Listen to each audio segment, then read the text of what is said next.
Bem-aventurada é a nação.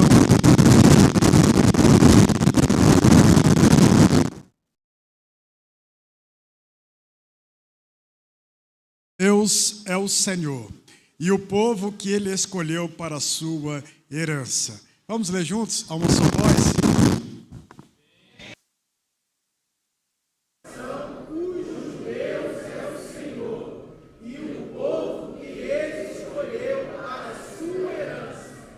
Amém.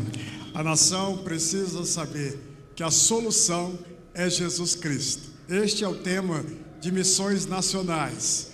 Que você esteja orando por nossa pátria, que você esteja clamando pelo nosso povo e que a Igreja do Senhor não meça esforços para alcançar cada alma que vive nesta pátria.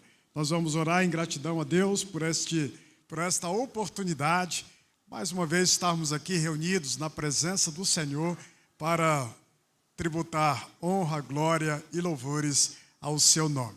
Só aguardar os irmãos entrarem. Enquanto isso, vamos ficar de pé. Dê um abraço em quem está ao seu lado.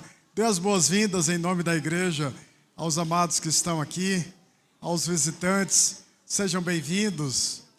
Que Deus abençoe grandiosamente a cada um dos amados.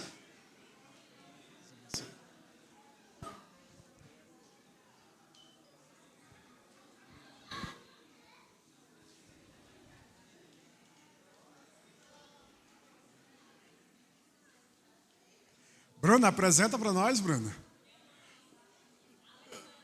Eu desconfiei, mas eu achei que podia ser sua irmã também, né, Bruna? Que prazer tê-la conosco, querido. Deus abençoe, sinta-se abraçado e parabéns pela filhota, viu? Muito obrigado pela sua presença nesta manhã. Temos ali também Aproveita esse beijo carinhoso, irmã, e apresente para nós, por favor. Apresente essa jovem que a senhora acabou de beijar. Camila, bem-vinda, querida. Que Deus te abençoe. Obrigado por sua presença entre nós. E os demais irmãos que estão conosco, né, sejam todos bem-vindos. Que Deus abençoe grandiosamente a cada um dos amados. Aproveito para saudar aqueles que estão em casa.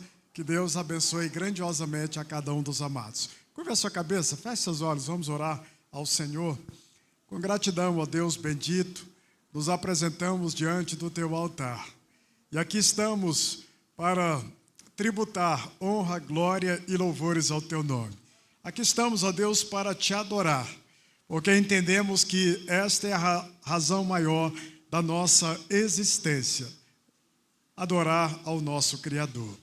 Nós te rendemos graças, ó Deus, pelas bênçãos infinitas que o Senhor tem derramado sobre nós, dentre as quais a principal, a honra, o privilégio de sermos chamados filhos de Deus. Na convicção de que temos o nome escrito no livro da vida.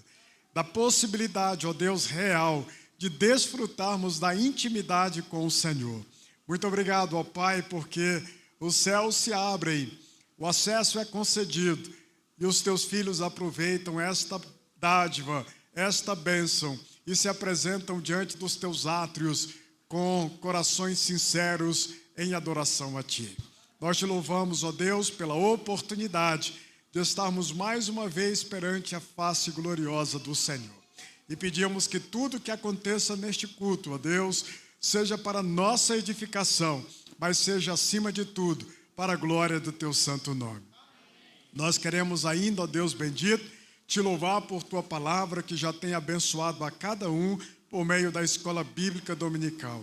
Obrigado por cada classe, por cada professor. Muito obrigado, ó Deus, porque nesta manhã o Senhor tem trazido aos nossos corações lições grandiosas e preciosas acerca do Teu reino, acerca da Tua vontade para as nossas vidas. Abençoe a obra missionária, ó Deus, de modo que muitos conheçam a Ti pela instrumentalidade da proclamação do Evangelho. Em tudo, ó Deus, a nossa gratidão e o nosso louvor, em nome de Jesus. Ainda de pé, meus irmãos, nós vamos ler o Salmo de número 9. Salmo de número 9. Vamos fazer essa leitura responsiva. Os olhos do Senhor estão sobre os justos, e os seus ouvidos atentos ao seu clamor. A face do Senhor está contra os que fazem o mal, para desarraigar da terra a memória deles.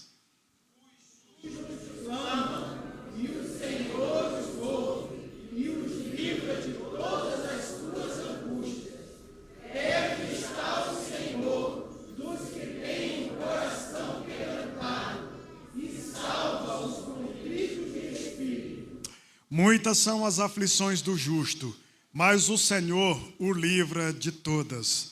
Ele lhe guarda todos os seus ossos, nem sequer um deles se quebra. O Senhor será também um alto refúgio para o oprimido, um alto refúgio em tempos de angústia, e em ti confiarão os que conhecem o teu nome, porque tu, Senhor, nunca desamparás os que te usam. O Senhor é a minha força e o meu escudo. Nele o meu coração confia e dele recebo ajuda. Meu coração exulta de alegria e com o meu cântico lhe darei graças. Que o Senhor cumpra em nós a sua palavra e que nós tenhamos a cada dia prazer na lei do Senhor.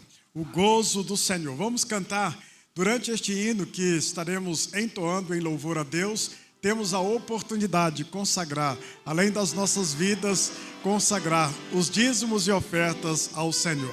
Façamos isto com alegria.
Que alegria tenho no meu Salvador, tenho graça, vida de amor fraternal, tudo posso, tudo por ti, meu Senhor, neste mundo sou vencedor da vida,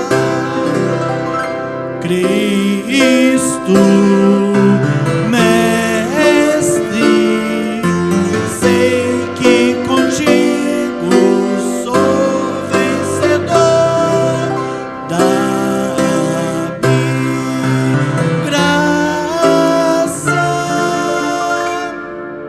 Dá-me do teu poder redentor.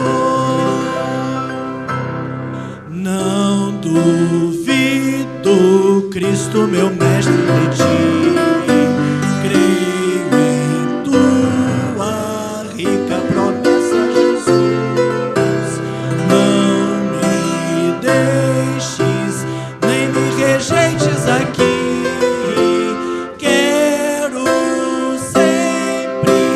Ver tua face de luz, Cristo, Mestre.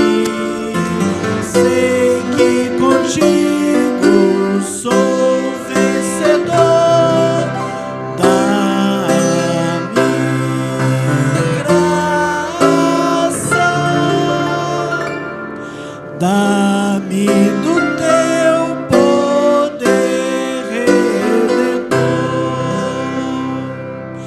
oh, que bênção ter a certeza do bem, ter na vida paz e perdão do Senhor.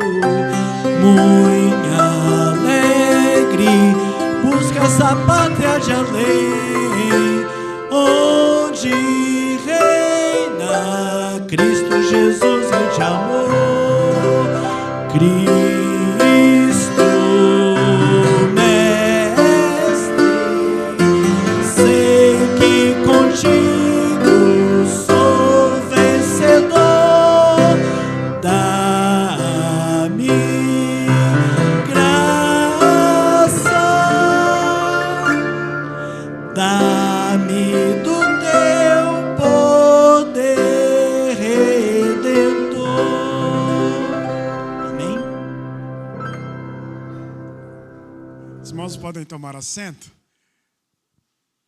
Irmã Violeta já vai orar, consagrando as ofertas. Nós vamos orar também pelas nossas crianças. Mas eu quero também, irmãos, expressar um motivo de gratidão, alguns motivos de gratidão, e também alguns motivos que a igreja deve continuar orando. Ontem à tarde estive com o pastor Lúcio, ele deve receber alta hoje pela manhã, ao longo do dia. O pastor Lúcio está no HFA, ele fez a angioplastia, mas não conseguiu desobstruir a artéria, havia um comprometimento e infelizmente não foi possível, realizar. Então os médicos vão estudar o que pode ser feito agora, ou a cirurgia, a revascularização, ou o tratamento clínico, à base de remédios, para mais tarde tentar novamente a angioplastia. Pastor Lúcio, como homem de Deus que está tranquilo, ciente de que todas as coisas contribuem para o bem daqueles que amam a Deus. Mas orem, Vamos continuar orando pela vida do pastor Lúcio, servo de Deus, assim como também pela irmã Emília. Eu quero expressar a gratidão a Deus pelas bênçãos ao longo desta semana. Foi uma semana ativa, de muitas bênçãos, Começando pela quinta-feira, com o testemunho do Joel, nosso missionário lá da Cristolândia, uma palavra que certamente abençoou a todos que aqui estiveram e acompanharam pelas redes sociais, pelo nosso canal. Sexta-feira tivemos um maravilhoso encontro com os nossos adolescentes, um talk show, A língua até enrola para falar, Mas uma excelente oportunidade. Gratidão à irmã Sônia, a Juliana também, que abençoaram os adolescentes, falando sobre saúde mental. E nós já temos retorno de que este encontro foi de muita edificação, de muito encorajamento aos nossos adolescentes. Sábado pela manhã estivemos lá no Tororó com pastores e esposas, também falando sobre o tema saúde mental com o pastor Elton, bênção de palavra que muito nos edificou. E durante a semana continuaremos falando sobre saúde mental. No sábado temos uma nova palestra para toda a igreja, Eu sei que alguns jovens estão aí dispostos a acompanhar o congresso lá no Tororó, mas aqueles que permanecerem, todos nós precisamos, irmãos, aproveitar esta oportunidade. E na sexta, nós temos ainda uma palestra para a terceira idade. Então, você que já está na minha faixa, dos 60 para cima, Então, não perca esta oportunidade. O palestrante na sexta-feira será o irmão Rogério Piacentini. Então, por favor, jovens, idosos, façam um compromisso, agendem, convidem seus amigos, seus vizinhos, seus familiares, não percamos esta oportunidade. Então, sexta, às 20 horas, irmã Silene? 19 horas na sexta-feira e 19 horas no sábado. Então, 2 palestras voltadas para a igreja. Nós vamos orar por isto, irmãos, para que Deus esteja em tudo nos abençoando. Por favor, irmã Violeta, venha cá mostrar a sua beleza, não só aos que estão aqui presencialmente, mas aos que estão em casa. Minha diva, linda essa mulher, não é, gente? Não, vamos subir aqui que eu vou lhe buscar aqui, Crianças, por favor, podem vir aqui à frente.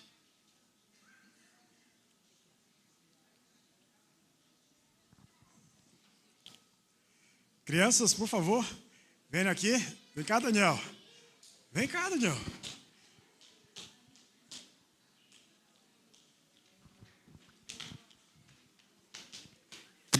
Irmã Violeta também vai consagrar as ofertas em oração e vai orar pela mensagem nesta manhã transmitida transmitida pelo nosso seminarista, irmão Saulo. Vamos orar então, amados. Só as crianças virem. Grupo lindo de crianças. No meio delas eu me sinto uma, Isabel. Me sinto uma criança no meio delas.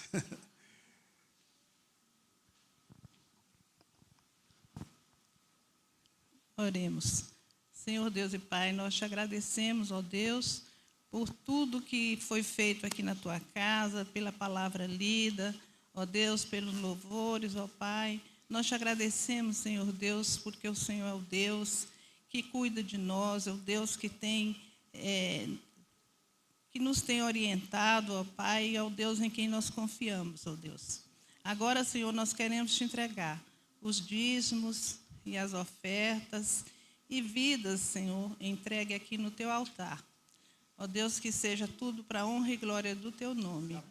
Ó Pai, agora nós queremos colocar as crianças nas tuas mãos. Receba as crianças, Senhor Deus, os professores que vão ouvir a tua palavra agora, Pai, que elas possam crescer em graça e sabedoria nos teus caminhos, ó Deus. Ó Pai, abençoe seus pais também, que cuida dessas crianças, que traz os teus filhos aqui para a tua casa, ó Deus. Tem misericórdia, Senhor, dessas crianças, que elas possam ser guiadas por Ti. Ó Deus, agora nós lembramos, ó Pai, do pastor Lúcio, precisa, Senhor, ali de um tratamento, que o Senhor possa estar com ele, estar cuidando dele. Nós sabemos que o Senhor tem cuidado dele, o Senhor é o Deus em que o teu filho serve. Seja com a irmã Emília, sua esposa também. Ó Pai, toma nas tuas mãos, Senhor. Ó Deus, nós agora te entregamos o restante aqui do culto na tua casa, Senhor. Que seja tudo o que for feito aqui, que seja para a honra e glória do teu nome. Toma o irmão Saulo nas tuas mãos, ó Deus, que vai entregar a tua palavra. Prepara, Senhor, os nossos corações e que nós possamos sair daqui cheio do teu Espírito Santo. Nós te agradecemos por tudo, ó Pai, em nome de Jesus, com perdão dos nossos pecados. Amém.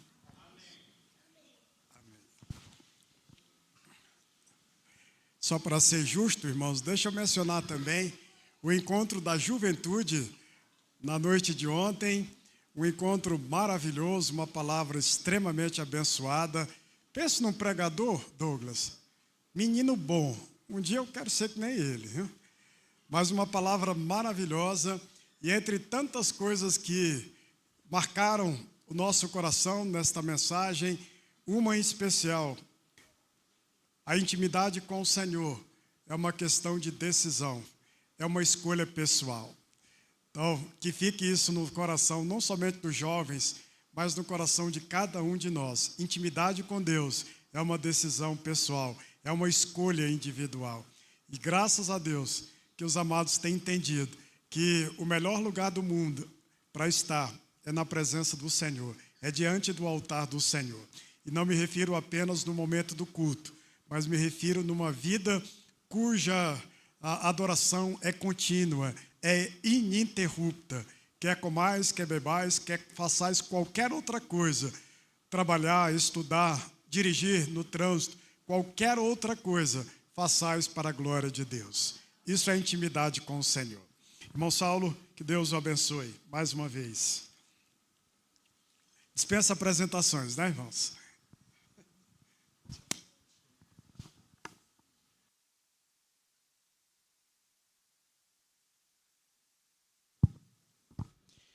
Graça e paz, meus amados irmãos.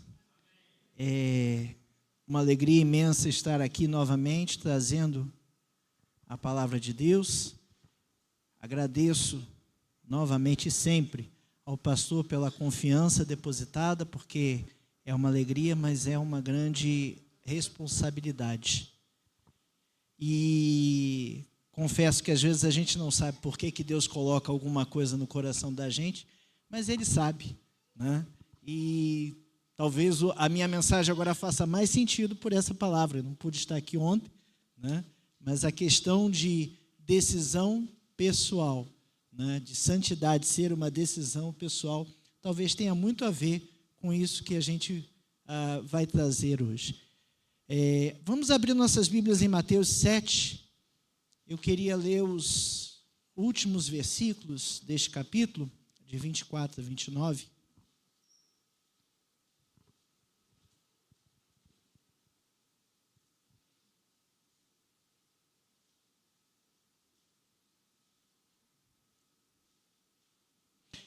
O título que está aqui na minha Bíblia é Os Dois Fundamentos.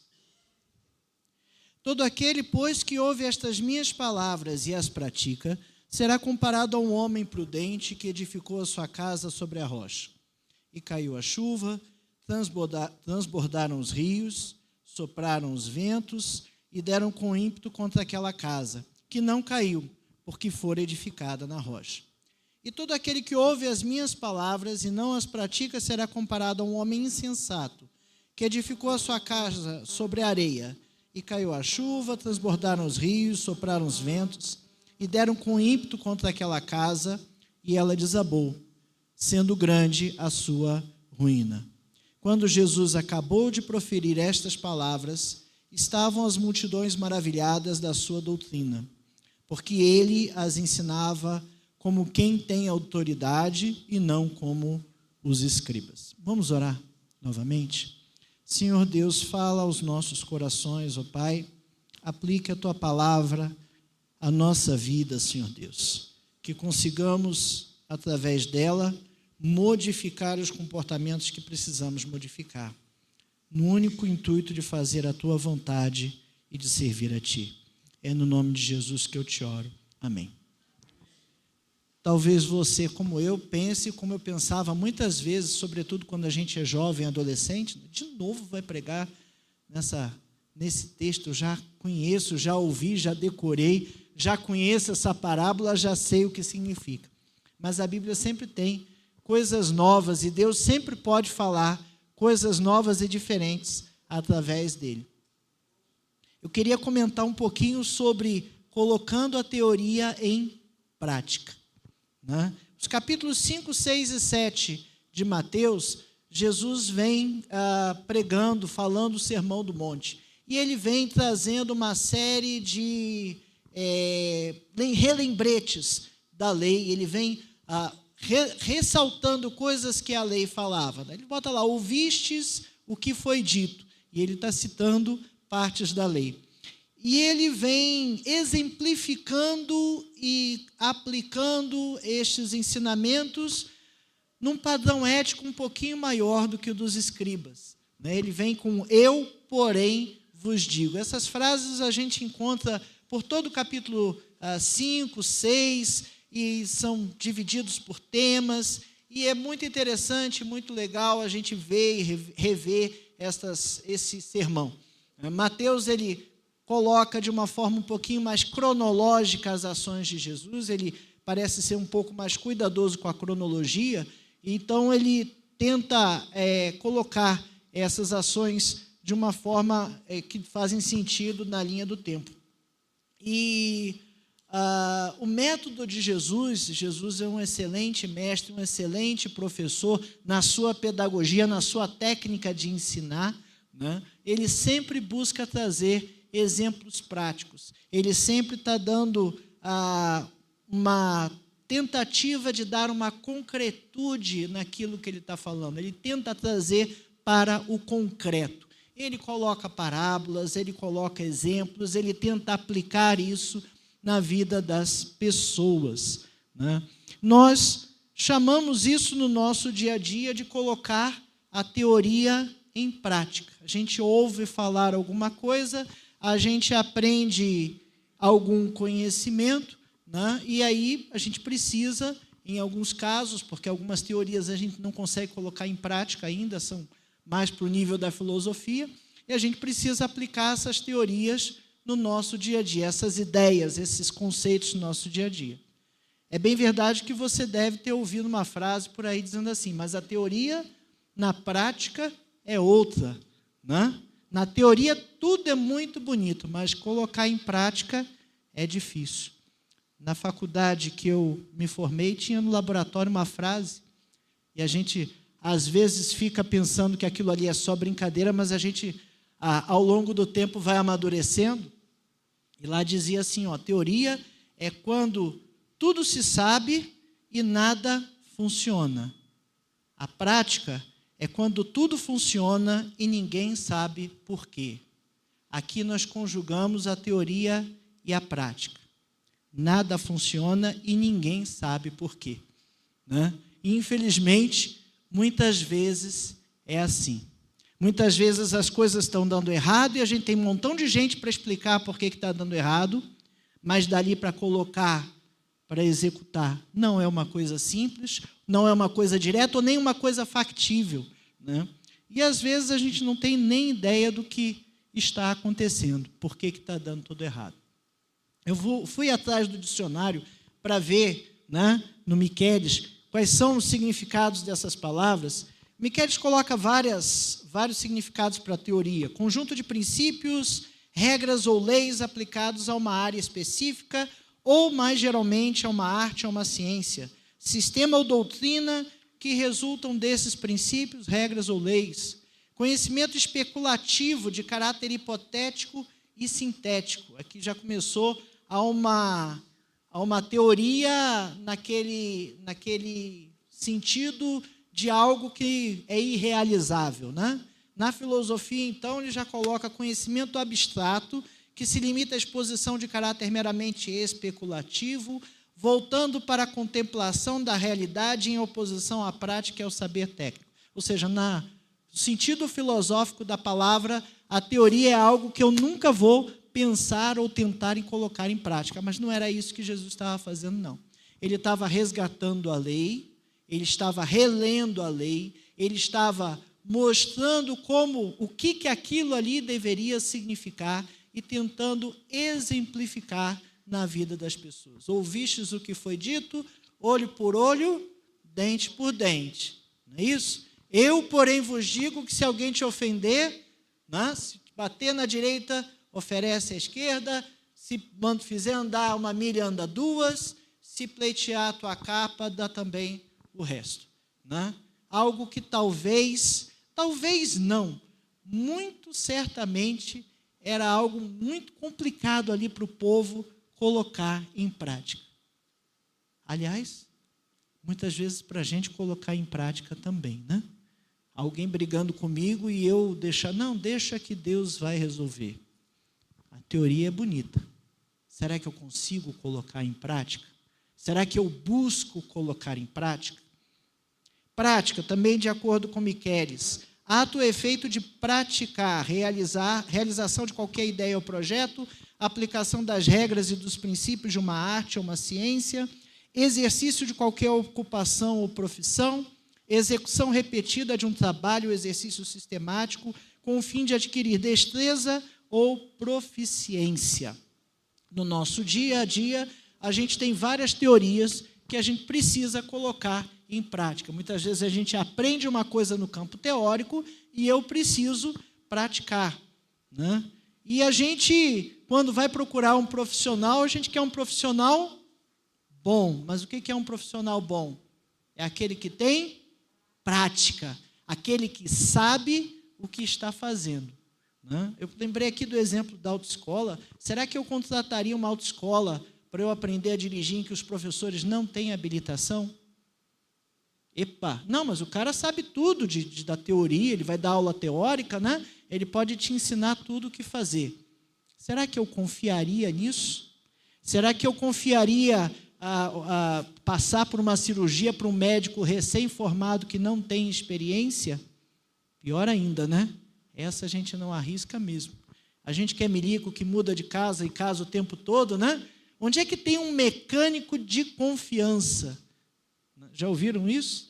Eu preciso de um mecânico em que eu possa confiar, deixar o meu carro na mão dele. Eu quero alguém que conheça a teoria, mas que saiba colocar a teoria na prática e faça bem feito, que tenha proficiência, que tenha profissionalismo.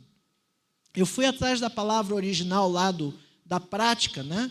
Que o texto em grego nos traz, está lá: fazer, produzir, construir, formar, modelar, ser os autores de, a causa, fazer algo a partir de alguma coisa, ser o autor de algo, causar, realizar.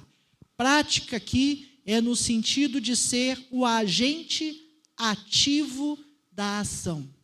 O que Jesus está falando? Vocês ouviram tudo o que eu falei. E se vocês colocarem em prática, ou seja, se vocês forem o agente ativo da ação, se vocês fizerem isso, então vocês serão comparados a quem construiu uma casa dentro da técnica que existia. Eu acredito que a técnica de construção da época já devia ser bem conhecida. Jesus está falando isso para o povo.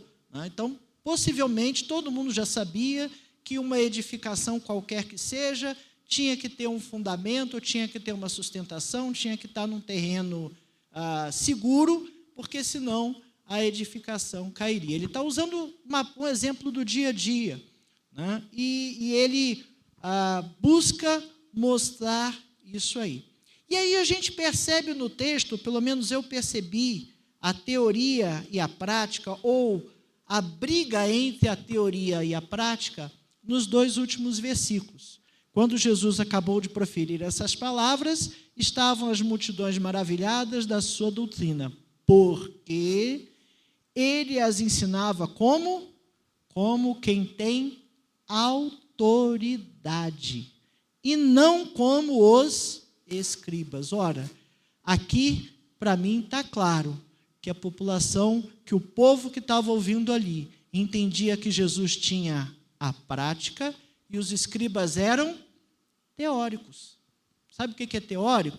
É aquele camarada que sabe tudo por que aquele negócio não está funcionando. Não bota para funcionar. Mas eu sei explicar porque não está funcionando. E como tem teóricos no nosso dia a dia, né?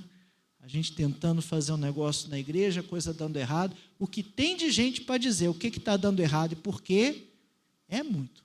É muita gente. Muita gente aparece para ajudar a gente nesse sentido, dizer o que você tem que fazer, né? Se é fácil, se vai funcionar ou não, eu não sei. A autoridade aqui que o versículo fala, a palavra no grego é poder de escolher, liberdade de fazer como se quer, licença ou permissão, poder da autoridade, a influência ou direito, privilégio, poder de reger ou governar, o poder de alguém de quem a vontade e as ordens devem ser obedecidas pelos outros. É isso que o povo estava conseguindo enxergar em Jesus. Alguém que tinha autoridade, que não estava falando porque alguém falou. O comentário Moody me trouxe uma clareza sobre isso, né? Os escribas, eles ensinavam de acordo com o pensamento do fulano, de acordo com o rabino ciclano, e eles vinham trazendo culturas e pensamentos formados da época para dizer o que deveria fazer a lei. Jesus não está fazendo isso. Ele está falando: eu, porém, vos digo. Quem está dizendo sou eu, a autoridade é minha, dizia Jesus. Eu é que estou te dizendo. E isso dava uma segurança muito grande para aquele povo. Aquele povo ouvia e entendia que esse camarada sabe do que está falando. Ele não está falando dos outros, está falando do que ele sabe. Tem um comentário que a gente acaba fazendo, a minha formação é de engenheiro, e o engenheiro, ele precisa resolver problemas na prática. O engenheiro não pode ser filósofo. Eu tenho um problema, eu tenho que levantar 2, 3 soluções com relação de custo-benefício e eu tenho que indicar aquela que eu acho que é a melhor. Tem que ter uma solução, né? E às vezes a gente vê uns engenheiros que falam, mas não trazem a solução. A gente brinca dizendo que esse povo é teórico de carteirinha. É teórico, tem lá graduação, pós-graduação, doutorado, pós-doc, um montão de coisa, mas na hora de agir como engenheiro não age. Age como filósofo, como teórico. E a gente precisa trazer concretude às coisas. E Jesus, ele, no final da sua pregação, ele vem advertir ou chamar a atenção, que ele está falando coisas bonitas, coisas bacanas, coisas que a população não discordou. Ninguém levantou para dizer que ele estava falando algo absurdo. Todo mundo estava concordando. Mas Jesus conhece o nosso coração. E ele sabia que a gente tem, muitas vezes, dificuldade de colocar a teoria na prática. Não é verdade? Quer ver uma coisa? Para quem está aprendendo a dirigir, a pior coisa que tem é a tal da baliza. Botar o carro na vaga, se você consegue botar o carro na vaga, o resto você faz. Porque é a coisa mais complicada que tem. Sabe por quê? Tem uma técnica, tem um jeito, tem um procedimento, mas a gente não confia na técnica. A gente desconfia. Eu lembro até hoje, o primeiro PNR que a gente morou lá em Campo Grande, a nossa vaga era muito apertada. Eu tinha um cadete, o vizinho tinha um Monza e tinha 2 pilastras. Quando a gente estacionava, ficava um palmo entre um carro e o outro. E eu tinha que botar o carro para um lado e ele para o outro para a gente sair pelo motorista pelas pilastras. Nos 3 primeiros meses nessa casa, eu chegava, chamava a Rose, ela descia e era meia hora para botar o carro na vaga, até a gente aprender. Depois de 3 meses, quando eu entrava no prédio, eu fechava o olho. Porque não adianta olhar. Se eu olhasse, eu não botava o carro na vaga. Eu tinha que pegar o carro, botar numa determinada posição, conferir. O vizinho colocou daquele jeito, colocou, a pilastra está aqui, então vira o volante e entra. Pronto. E era assim. E eu não batia. Porque tinha uma técnica, tinha um jeito, tinha uma forma específica. Ah, irmão, se eu olhasse ali e fosse ver se dava, pode esquecer. Não dava certo. Não dá certo. Sabe por quê? A gente não confia na teoria, a gente não confia na técnica. Sabe o que Jesus está dizendo aqui? Vocês estão achando minha teoria bonita? Pois é, confia. Confia e coloca em prática. Será que a gente consegue colocar em prática? Bom, diante desse ensino teórico no sentido de uma doutrina, de uma técnica, de conhecimentos, eu levantei aqui 3 opções, ou 3 coisas que podem acontecer. A primeira está lá em Lucas 19, de 1 a 10. Também a história de um personagem muito conhecido da Bíblia. É o famoso Zaqueu, o publicano.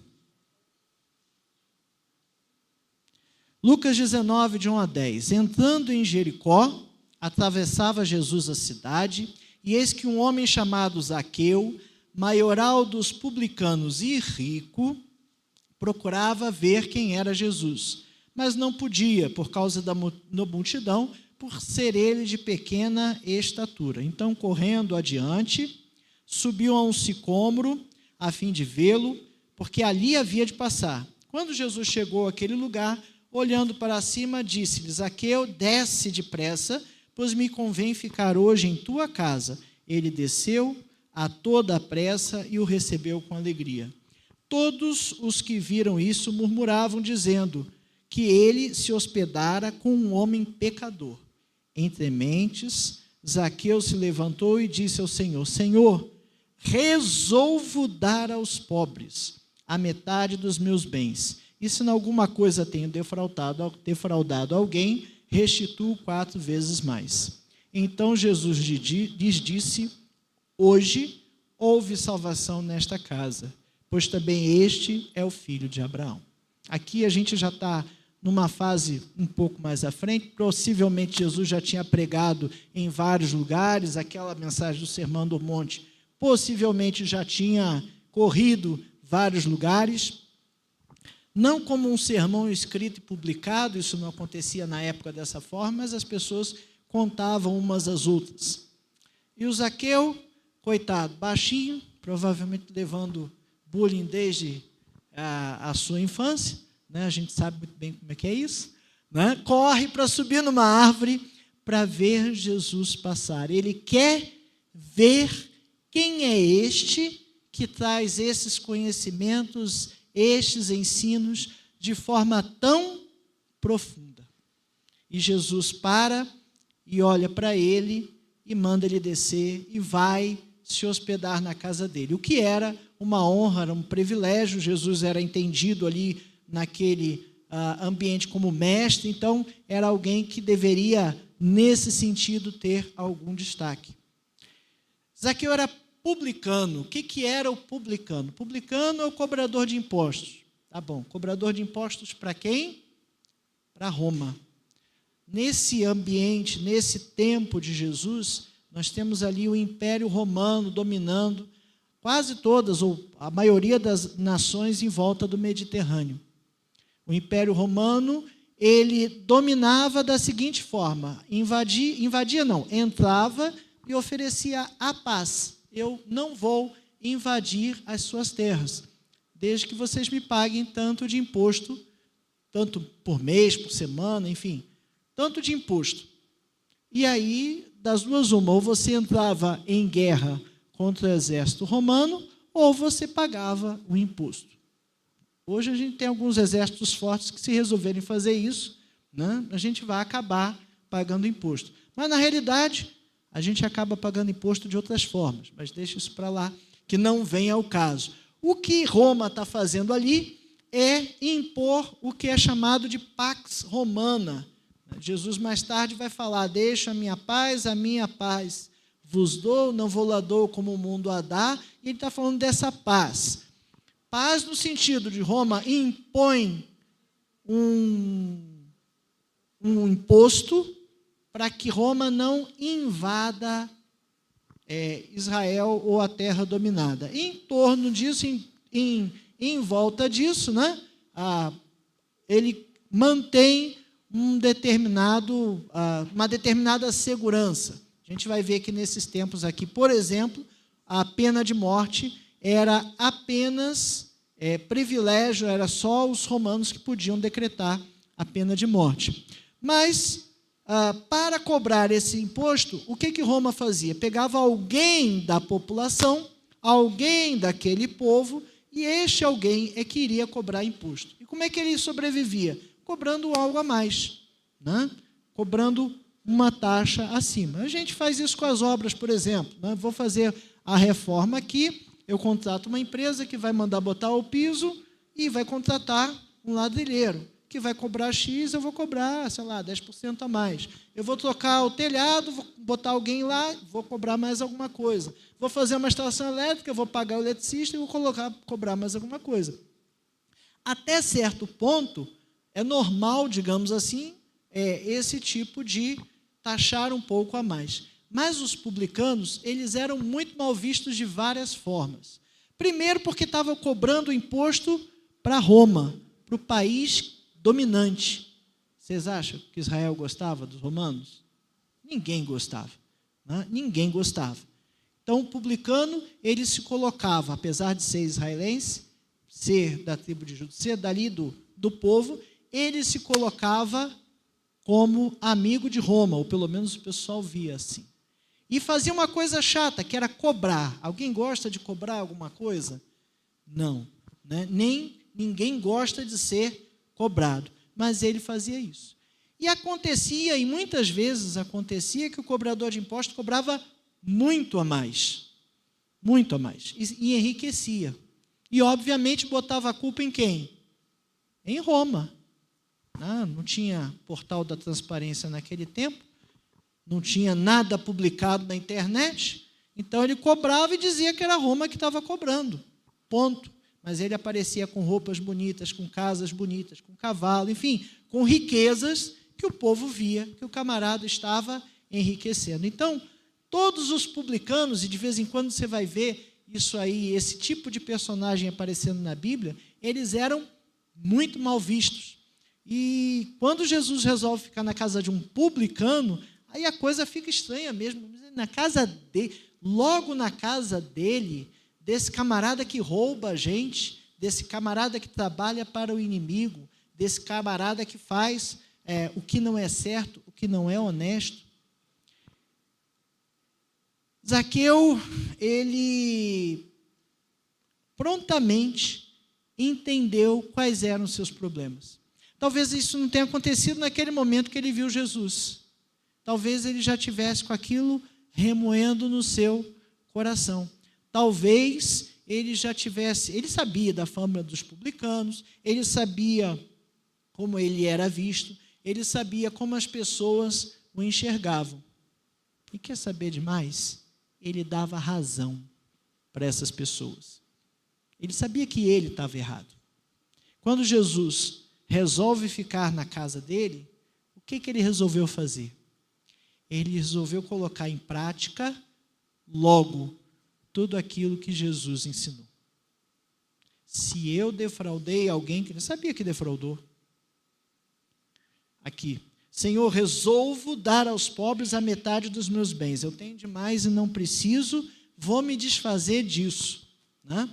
E se em alguma coisa tenho defraudado alguém, restituo 4 vezes mais. Eu vou devolver, eu vou reparar, eu vou me retratar a quem eu defraudei. Eu fico imaginando, com essa desculpa de pegar imposto para Roma, o camarada tinha toda a faca e o queijo na mão para roubar quem quisesse. Não fui com a tua cara, teu imposto é tanto. Ah, não, mas Roma mandou aumentar, né, e eu vou aumentar o imposto e pronto, acabou. E isso era defraudação.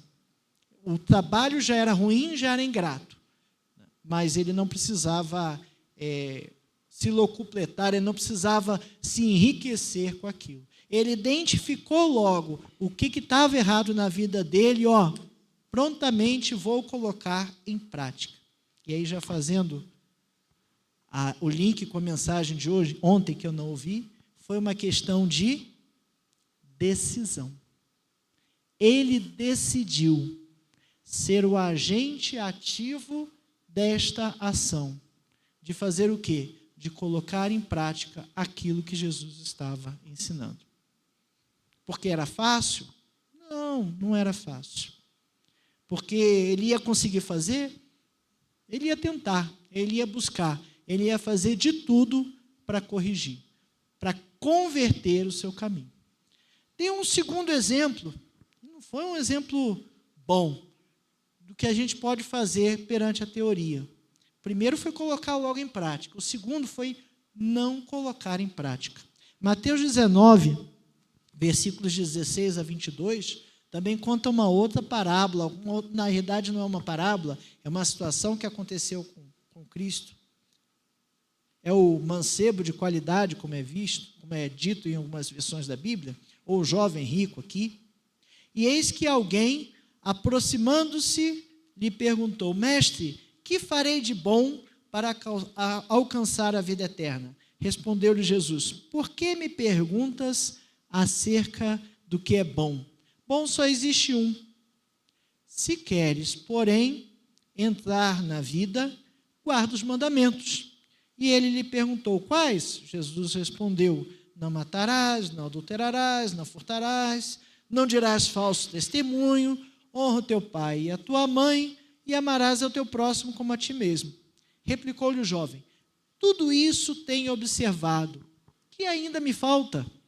Disse-lhe Jesus: se queres ser perfeito, vai, vende os teus bens, dá aos pobres e terás um tesouro no céu.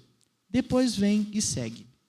Tendo, porém, o jovem ouvido esta palavra, retirou-se triste, por ser dono de muitas propriedades. Na sequência desse texto, o que Jesus vai falar?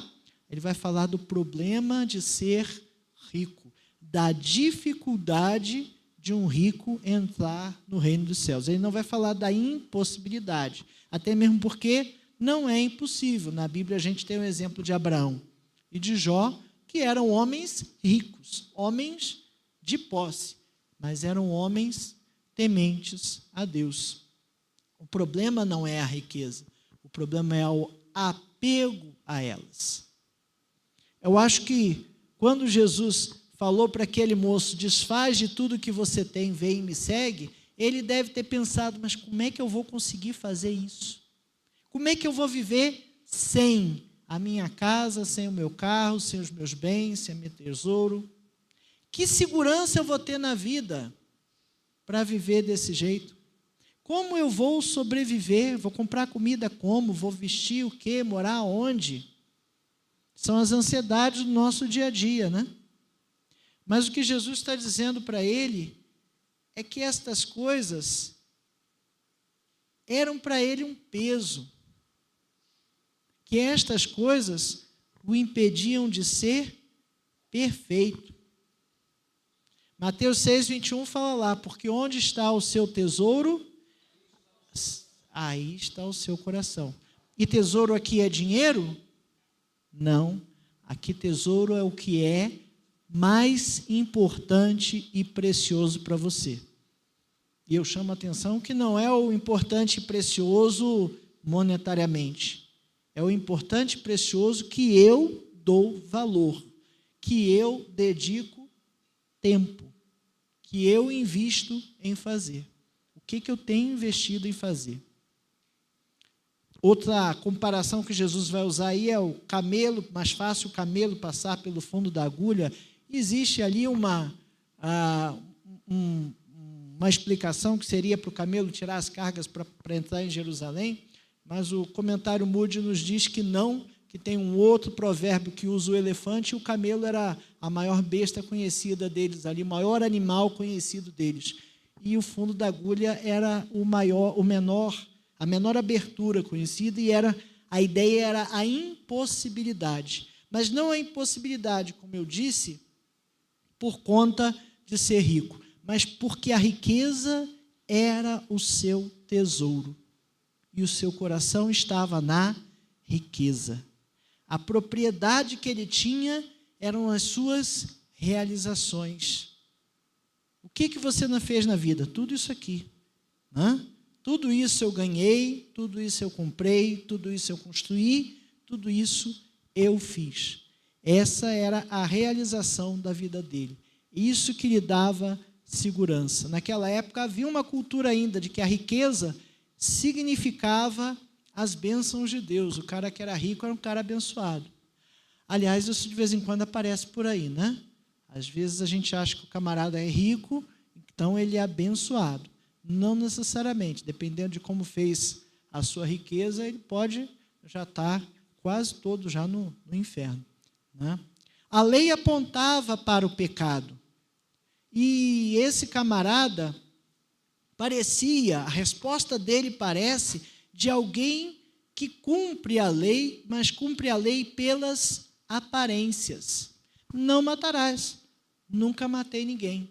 O que Jesus falou no Sermão do Monte? Se você olhar para alguém odiando, já matou no seu coração. Não é matar fisicamente, é o todo. É muito mais aprofundado. Não é a aparência. O desejo de matar, e a gente vê às vezes crente falando coisas dessa natureza, né? Tem que matar mesmo, tem que acabar com esses bandidos. Que coisa triste. É uma alma que vai para o inferno se morrer naquela situação. E a responsabilidade é minha e sua. Não é isso? Mas a gente fala às vezes, né? Às vezes chega nesses pontos. Misericórdia. Aparência. Não, mas eu nunca adulterei. O que Jesus falou? Se olhar, já foi. Já cometeu adultério. Se olhar, já foi. Independente da oportunidade, já cometeu adultério no seu coração. Mas o ensino teórico dos escribas, né, dos escribas, dos fariseus, era que a lei precisava ser cumprida. E as pessoas entendiam que a aparência era suficiente para dizer que a lei estava sendo cumprida. Parecer ser crente não é ser crente. Saber toda a Bíblia e todas as referências não leva ninguém à salvação. Precisa colocar a teoria na prática. E olha que para praticar a gente tem que fazer muitas vezes, não é isso? Para eu conseguir aquele mecânico que eu falei, que tem experiência, que sabe fazer, ele precisa mexer em muito carro. Para o médico ser experiente, ele tem que operar muito, tem que praticar. Jesus mostra que não é a aparência. Eu, porém, vos digo. Qual foi a decisão daquele jovem? Isso é muito complicado. Trazendo para o nosso exemplo, eu até dirijo, mas eu nunca vou colocar o carro na vaga. Nunca vou tentar fazer baliza, porque eu não vou conseguir. Já percebeu que às vezes a gente desiste antes de começar? A gente desiste antes de experimentar? A gente desiste antes de tentar? Pode não. Esse moço foi embora. E foi embora triste, porque ele sabia muito bem que ele precisava se livrar daquelas coisas. Mas ele colocou no seu coração que era uma impossibilidade. Ele decidiu construir sua casa onde? Na areia. E ele sabia que ia cair. Mas tem uma terceira opção, né? A gente pode prontamente colocar em prática, pode não colocar em prática, e tem terceira opção. Na terceira opção, né, a gente pode observar e pedir ajuda àqueles que têm um pouquinho mais de experiência. A gente vive em tempos de internet, né? Ninguém sabe fazer nada, mas tem um vídeo na internet que ensina. Não é assim? Não é? Como é que faz isso? Eu não sei. Procura ali na internet, você acha um videozinho, 2, 3 formas de fazer diferente. Pronto, aprendi. Acabou. Antigamente a gente lia manual, mas isso era no século passado, né? Eu lembro quando eu comprava o meu primeiro videogame, os cartuchos do videogame vinham com o manual do jogo. A gente tinha que ler o manual do jogo antes de começar a jogar. E o papai ainda brigava com a gente para fazer isso. Claro que a gente não queria fazer, nunca queria fazer. Hoje não. Hoje o joguinho já é instintivo, você já vai aprendendo, já vai fazendo, e o jeito é desse, né? Mas os exemplos nos ajudam a concretizar. E quer saber o que é mais legal disso tudo? É que Jesus sabia disso. Jesus sabia que os seus discípulos precisavam exemplos. Ele sabia que seus discípulos precisavam concretude. Eu preciso mostrar isso na prática. Jesus era um excelente professor. Abre lá em João 13, versículos de 12 a 17. Aqui a gente já está no final do ministério. Eu já estou ali no cenário da última ceia. E o que Jesus faz? Versículo 12 lá. Depois de lhes ter lavado os pés, ele foi lá e lavou os pés dos discípulos, tomou as vestes e, voltando à mesa, perguntou-lhes: compreendeis o que vos fiz?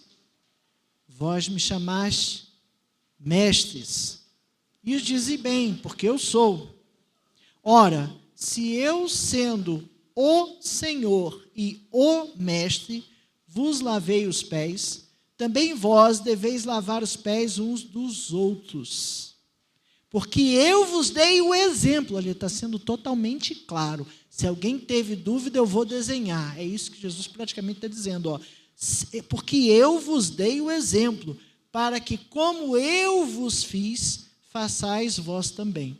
Em verdade vos digo, que o servo não é maior do que o seu senhor, nem o enviado maior do que aquele que o enviou. Ora, se sabeis estas coisas, bem-aventurados sois se as praticar. Olhe de novo falando de teoria e prática aqui. Está no final do ministério, gente, 3 anos aqueles discípulos andando com Cristo. 3 anos vendo um montão de coisa acontecer, vendo milagre, Jesus andando sobre as águas, acalmando a tempestade, até ressuscitando defuntos. Jesus fez. E Jesus chega no finalzinho, estou indo embora daqui a pouco, e tem que fazer um exemplo prático.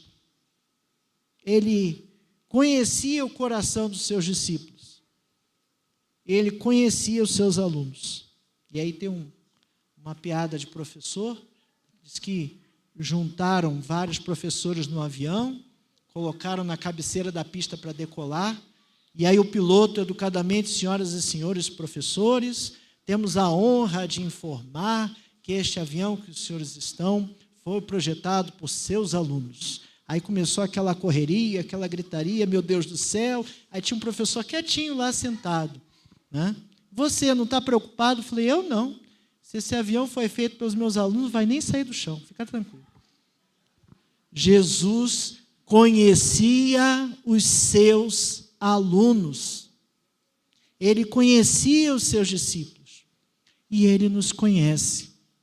Ele sabe que a gente precisa ver o exemplo prático. A gente precisa de um negócio para copiar. A gente precisa de um negócio para fazer igual. Jesus está falando ali, que dinheiro não é sinal de bênção, que cumprir a lei por aparência não vale, que realizações pessoais não têm valor. E sabe o que a multidão reagia? Elas realmente entendiam, eles ficavam maravilhados. Olha, o que ele está falando tem sentido, faz sentido o que ele está falando. Muito, muito poderosa essa palavra de Jesus. Ele ensinava com quem tem autoridade. Não era para precisar ensinar de novo, né? Mas chega no final do ministério, ele faz uma aula de reforço com seus discípulos. Ele vai lá lavar os pés. Sabe o que significa lavar os pés? Tinha, naquele tempo, um costume de purificação. Até mesmo por conta de todo o histórico dos judeus, eles tinham alguns costumes que tinham a ver com higiene, mas esse costume era um costume de purificação. Ao entrar na casa, precisava lavar os pés. Ninguém usava sapato fechado, não tinha rua calçada, nem essas coisas. Então, imagina que a coisa era feia, né? Era muito feia. E aí você precisava que alguém lavasse os seus pés quando entrava em casa. E isso era a tarefa de um servo doulos, um escravo. Então, tinha que ter um escravo ali para lavar os pés da visita quando eles entraram. Mas, se vocês lembrarem direitinho, Jesus, quando pediu para preparar o cenáculo ali para a sua última ceia, ele pediu privacidade. Estava só ele e os 12 com ele. Aí eu fico imaginando, antes de comer a gente tem que lavar o pé. Como é que vai ser isso? Eu vou ter que lavar o meu próprio pé? Será? Quem vai lavar os nossos pés? Não tem um servo? Está faltando um negócio aqui. Tem uma coisa estranha. E aí Jesus levanta e ele mesmo vai lavar o pé dos seus discípulos. Imagina que devia ser uma coisa muito nojenta. Praticamente humilhante. Humilhante. E Jesus vai e mostra. E ele fez de propósito, tá? Ele não quis ser bonzinho, não. Ele fez de propósito. Ele fez para mostrar o exemplo concreto, para mostrar na prática o que eles tinham que fazer. Um pouquinho antes, os discípulos tinham perguntado para Jesus, sabe o quê? Lá em Mateus 18:1, quem era maior, quem é, porventura, maior no reino dos céus? Esses camaradas estavam preocupados com postura, com status, com poder, com glória, né? E Jesus traz a criança e mostra, não, tem que ser igual a essa. Logo depois, em outra passagem lá em Marcos 10, aparece 2 discípulos amados brigando para sentar à direita e à esquerda dele. E Jesus já tinha dito para ele, olha lá, Marcos 10, do 42 a 45, mas Jesus, chamando-os para junto de si, disse-lhes, sabeis que os que são considerados governadores dos povos têm-nos sob seu domínio, e sobre eles os seus maiorais exercem autoridade. Mas entre vós Não é assim. Pelo contrário, quem quiser tornar-se grande entre vós, será esse o que vos sirva. E quem quiser ser o primeiro entre vós, será servo de todos. Pois o próprio Filho do Homem não veio para ser servido, mas para servir e dar a sua vida em resgate de muitos. Não é assim, não é poder. Jesus já tinha falado isso com todas as palavras, mas precisou de uma aula de reforço. Eles estavam preocupados com tudo o que não era importante. E Jesus está mostrando para eles o que é importante. Quem que vai fazer o serviço? E ao final o que ele pergunta? Vocês entenderam o que eu fiz? Em alguns pontos a gente vê Jesus contando parábolas, depois os discípulos, não entendi nada, o senhor pode explicar? Não, eu fiz isso para eles não entenderem, mas eu explico para vocês. Aqui Jesus já está perguntando, vocês entenderam o que eu fiz? Eu estou dando o exemplo, é para fazer da mesma forma. Ele foi totalmente explícito, ele não deixou nenhuma dúvida no que ele estava falando. E no 17, me mostra que Jesus sabe que a gente tem essa dificuldade de botar a teoria na prática. Se sabeis estas coisas, bem-aventurados sois se as praticares. Agente ativo da ação. É uma decisão minha colocar ou não em prática. Eu tenho que conhecer a teoria, não dá para começar a dirigir o carro sem conhecer a teoria toda, ter as aulas teóricas, saber a lei de trânsito, como é que o carro funciona, mas eu preciso dirigir para pegar prática. E se eu esquecer uma daquelas regras teóricas, lá na frente eu posso ser cobrado. E eu esqueci que faixa amarela não pode estacionar. Vai pagar uma multa, vai ser cobrado, porque parou no lugar que não podia. E tem uma sinalização lá, e a sinalização é para ser conhecida. Apesar da nossa dificuldade de colocar a teoria em prática, a gente tem que tentar. Vai dar certo sempre? Não, não vai. Mateus 17, 14 a 20. Olha o que acontece lá. E quando chegaram para junto da multidão, aproximou-se dele um homem que se ajoelhou e disse, Senhor, compadece-te de meu filho, porque ele é lunático e sofre muito, por muitas vezes cai no fogo e outras muitas na água. Apresentei aos teus discípulos, mas eles não puderam curá-lo. Deu ruim. Tentaram e não deu. Jesus exclamou, geração incrédula e perversa, até quando estarei convosco? Até quando vos sofrereis? Até quando eu vou sofrer a companhia de vocês? Trazei-me aqui o menino. E Jesus repreendeu o demônio, e este saiu do menino, e desde aquela hora o menino ficou curado. Então os discípulos, aproximando-se de Jesus, vamos fazer aqui uma recuperação, né?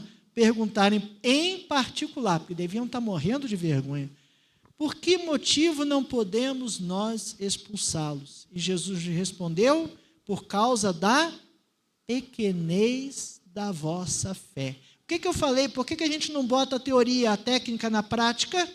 Porque a gente não acredita que a teoria, que a técnica vai funcionar. Não acreditar é a famosa fé. Por causa da pequenez da vossa fé, pois em verdade vos digo que se tiveres fé como um grão de mostarda, direis a este monte, passa daqui para acolá, e ele passará. Nada vos será impossível. Nem colocar aqueles ensinos ali do Sermão do Monte em prática. Não é impossível. A baliza é complicado, porque a gente não confia na teoria. Né? Agora tem um exemplo bonito aqui para terminar, Lucas 10, 17 a 20. Antes ainda, Jesus ainda está no meio do seu ministério, e ele manda 70 discípulos a várias cidades, de 2 em 2. E aí lá no 17 fala assim: então regressaram os 70 possuídos de alegria. Quando o camarada está possuído de alegria, quer dizer o quê? Deu certo, né? Botei o carro na vaga e nem esbarrei, nem arranhei o carro, já estou alegre, né? Possuídos de alegria, dizendo: Senhor, os próprios demônios se nos submetem pelo teu nome. Mas eles lhes disse: eu via Satanás caindo do céu como um relâmpago. Eis aí vos dei autoridade para pisar em serpentes e escorpiões, e sobre todo o poder do inimigo, e nada absolutamente vos causará dano. Não obstante, alegrai-vos, não porque os espíritos se vos submetem, e sim porque o vosso nome está arrolado nos céus. E às vezes a gente se alegra, sabe por quê? Não é porque Deus deu força e capacidade da gente cumprir, mas porque a gente fez, né? Eu preguei, ouvi tantos elogios, olha como eu sou bom. Não, misericórdia, não. É porque o vosso nome está arrolado no reino dos céus. Não é porque vocês falam e os espíritos saem, os demônios saem, mas é porque o seu nome está arrolado no reino dos céus. O poder é meu, disse Jesus. Eu vos dei o poder. Você só fez porque você está usando a minha autoridade, o meu nome, disse Jesus. E a gente precisa entender, e a gente precisa usar isso para a gente colocar a teoria na prática. Precisamos confiar nele. Precisamos ter confiança nele. Precisamos ter confiança no que ele disse, para que a gente, de fato, consiga colocar os seus ensinamentos na prática. Bem-aventurados sois. Ora, se sabeis essas coisas, bem-aventurados sois se as praticares. Tem outra opção? Tem a opção de não praticar, mas não serão bem-aventurados. A opção melhor é praticar. É aquela que nos deixará na presença de Deus. Amém? Que Deus nos ajude cada vez mais a colocar em prática tudo aquilo que Ele nos ensina. E colocar em prática é uma opção. Se você não quer melhorar, se você não quer deixar de odiar, não quer deixar de pecar, é opção. É opção ruim, péssima, vai te levar para longe de Cristo. Nós temos uma opção melhor, que é colocar a teoria na prática. Vamos orar? Senhor Deus, muito obrigado porque falaste ao meu coração. Abençoa, Senhor, a tua igreja, que consigamos, como igreja, colocar todos esses ensinos de Cristo em prática. Ajuda-nos, Senhor Deus, porque precisamos de ti. Precisamos lembrar dos teus exemplos, precisamos confiar em ti, precisamos aumentar a nossa fé em ti. Mas bem-aventurados seremos se praticarmos essas coisas. Ajuda-nos no nosso dia a dia. No nome de Jesus eu te oro. Amém. Muito obrigado.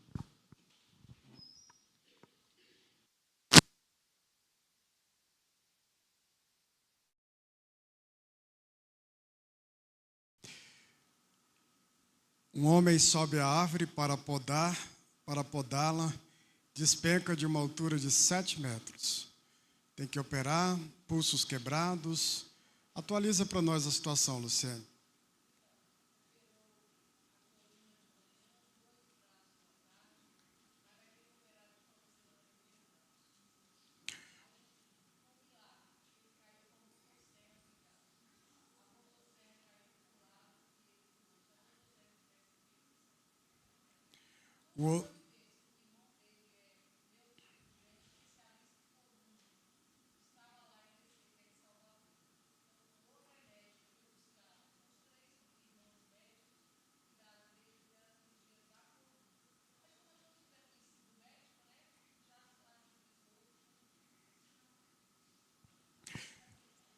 Ok. Um outro homem tem o seu carro confundido e é alvejado de balas. Ele morre, seu cunhado morre, 2 filhos ficam gravemente feridos. Atualiza para nós a situação, Bruno.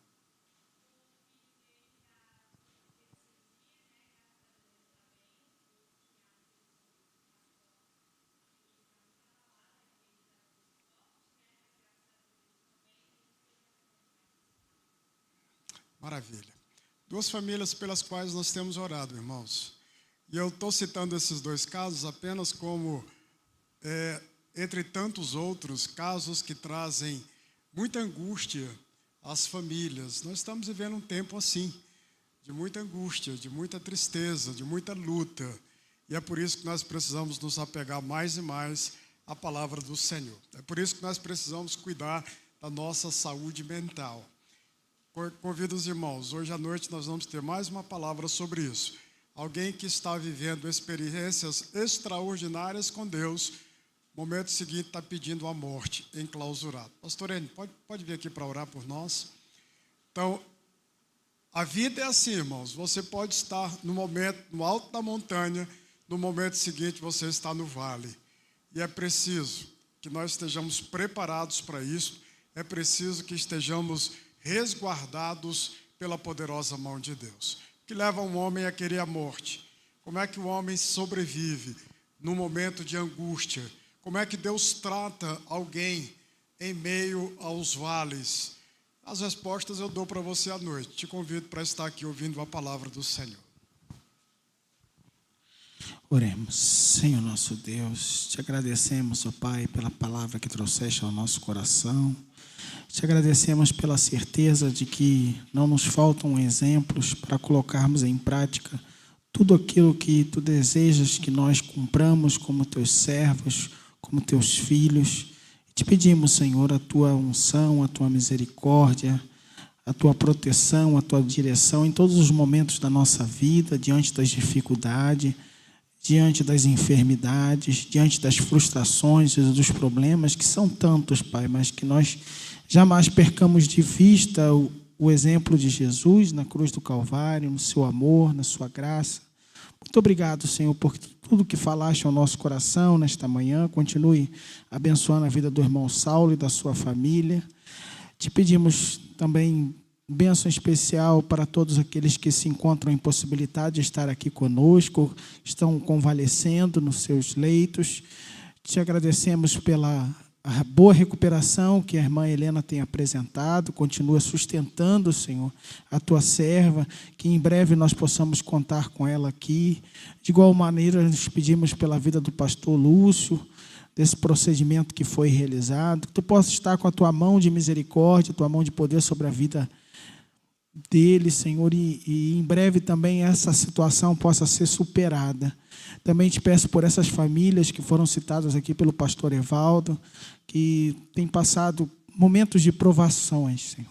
Que Tu possa estar sustentando a cada um de nós e que nós, como igreja, possamos ser capazes de chorar com os que choram e se alegrar com os que se alegram e cumprirmos o nosso papel de darmos ânimo uns aos outros, sabermos que ninguém é forte o suficiente, que o Teu poder precisa se aperfeiçoar na nossa fraqueza, e nós, quando somos fracos, aí é que nos tornamos fortes, porque a Tua graça nos basta. Que a Tua graça possa nos bastar nesta manhã. Que Tu continue, Senhor, falando aos nossos corações neste dia, seja com as demais atividades que ainda teremos no dia de hoje. Abençoa o culto de logo mais à noite também. Usa o Teu servo, o pastor Evaldo, na entrega desta mensagem que Tu já colocaste no seu coração. E que possamos estar com os nossos ouvidos atentos a tudo aquilo que Tu deseja falar ao nosso coração. E, além disso, colocarmos em prática no nosso dia a dia, para não sermos somente teóricos ou estudiosos da Tua palavra, como escribas e fariseus, mas que possamos ser praticantes. Ouve, Senhor, a nossa oração, que Te fazemos humildemente em nome de Jesus. Amém. Que agora que o amor de Deus, nosso Pai, que a graça infinita de nosso Senhor e Salvador Jesus Cristo, a comunhão, as consolações, o discernimento, Que o poder do Santo Espírito de Deus repousem sobre cada um de nós aqui presentes e sobre todo o povo de Deus espalhado sobre a face da terra, desde agora e para todo sempre. Amém. Ótimo almoço a todos, que Deus abençoe.